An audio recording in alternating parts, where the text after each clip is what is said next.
राजनीती न्यूजच्या दुपारच्या टॉप 10 न्यूज। भारतीय जनता पक्षाचे नेते तथा राज्याचे ग्रामविकास मंत्री जयकुमार गोरे यांनी राष्ट्रवादी काँग्रेस शरदचंद्र पवार पक्षाचे अध्यक्ष शरद पवार यांच्यावर जोरदार हल्लाबोल केला आहे। मी मंत्री झालो पण हे शरद पवारांना अजूनही मान्य होत नाही असं म्हणत राजकारण संपलं तरी चालेल पण मी पवारांच्या पुढे कधीही झुकणार नाही असं मंत्री जयकुमार गोरे यांनी एका कार्यक्रमात बोलताना म्हटलं आहे। मल्लिकार्जुन नगर परिसरातील हिंदू रक्षक युवा प्रतिष्ठानच्या वतीने गुढीपाडव्याचे औचित्य साधून शिवमंदिराचे उद्घाटन करून शिवमूर्तीची स्थापना करण्यात आली। यावेळी लेझिमचे बहारदार सादरीकरण करत शिवमूर्तीची प्रतिष्ठापना करण्यात आली। रक्तदान शिबिर, महाप्रसाद यांचे देखील आयोजन मंडळाच्या वतीने करण्यात आले होते। या उद्घाटन प्रसंगी सोलापुरातील विविध मान्यवरांची उपस्थिती लाभली। राष्ट्रपती द्रौपदी मुर्मू यांचे आज एक दिवसाच्या शासकीय भेटीसाठी मुंबई येथे आगमन झाले। राजभवन येथे आगमनाप्रसंगी राज्यपाल CP राधाकृष्णन यांनी त्यांचे स्वागत केले। राष्ट्रपतींच्या प्रमुख उपस्थितीत मंगळवारी दिनांक 1 एप्रिलला रिझर्व्ह बँकेचा 90वा स्थापना दिन साजरा होणार आहे। राष्ट्रपतींच्या दौऱ्यानिमित्त सरकारकडून पोलीस बंदोबस्त ठेवण्यात आला आहे। मंगळवारी कार्यक्रम रिझर्व्ह बँकेच्या कार्यक्रमस्थळी रिहर्सल घेण्यात आली। त्यांच्या दौऱ्यात कोणताही निष्काळजीपणा होऊ नये यासाठी पुरेपूर दक्षता घेण्यात येत आहे। श्री वटवृक्ष मंदिरात श्री स्वामी समर्थ महाराजांचा प्रकट दिन सोहळा मोठ्या भक्तिमय वातावरणात साजरा करण्यात आला। उन्हाचे चटके जाणवत असतानाही लाखो भाविकांनी दर्शनासाठी गर्दी केली होती। सोमवारी पहाटे 2 पासून दर्शनासाठी सुरू झालेली गर्दी रात्री उशिरापर्यंत कायम होती। स्वामी नामाच्या जयघोषाने अक्कलकोट नगरी दुमदुमून गेल्याचं चित्र पाहायला मिळालं। अश्विनी कुमारच्या भेदक रियान तडाखेबंद गोलंदाजीनंतर रिकेल्टनच्या नाबाद अर्धशतकी खेळीच्या जोरावर मुंबई इंडियन्सने IPL मध्ये अखेर आपल्या पहिल्या विजयाची नोंद केली आहे। त्यांनी कोलकाता नाईट रायडर्सवर 8 गडी व 43 चेंडू राखून मात केली।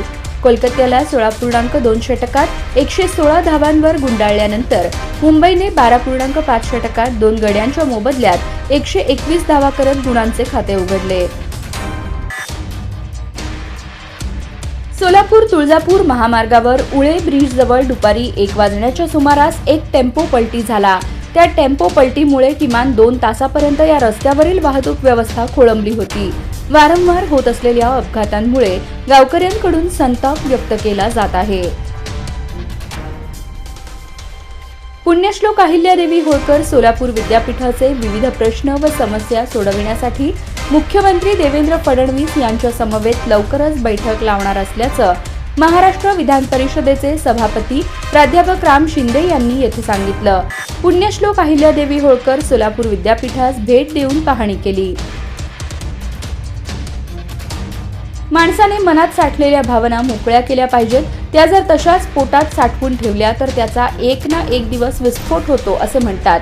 त्या शास्त्रानुसार गेल्या काही वर्षांपासून मनात साचलेला राजकीय राग बाहेर पडला। 5 आमदार निवडून देऊनही सोलापूर जिल्ह्याला मंत्रीपद मिळाले नाही याची खंत भाजपच्या नेत्यांना लागून आहे।